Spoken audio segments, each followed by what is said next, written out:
Come along as I randomly walk through the streets of Mexico City and its historic center.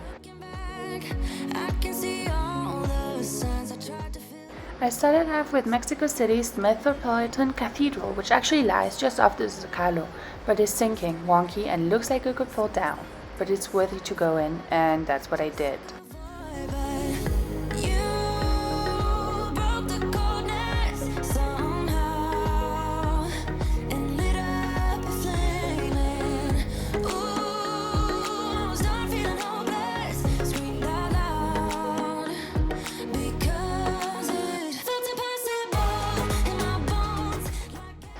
And after that, it was time to walk some more. I aimlessly walked through the streets of the historical center, and after getting myself some mangoes and some other fruits, I just kind of tried to manage to find the streets that were open, because with COVID, not all streets were open, and it was quite difficult to find the ones that were.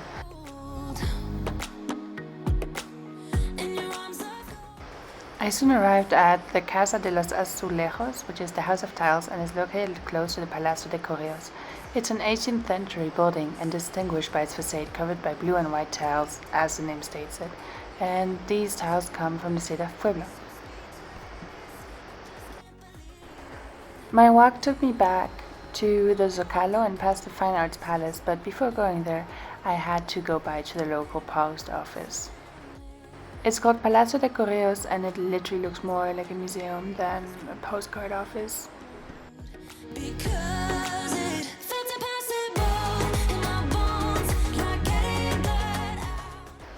And back to business. Here are some wonderful views of the details of the Palacio de Bellas Artes.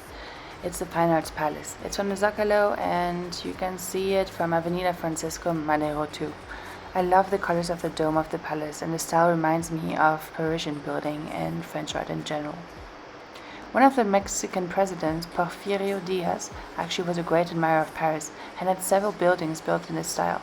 He loved it so much he was even buried in Paris in the Montparnasse Cemetery, if you want to have a look.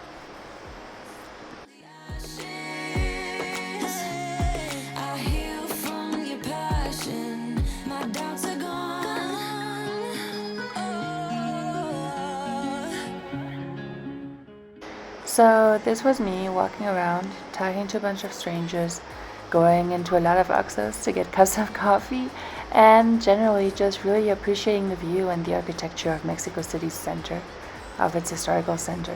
So hope you enjoyed it, and looking forward to seeing it when the pandemic is over.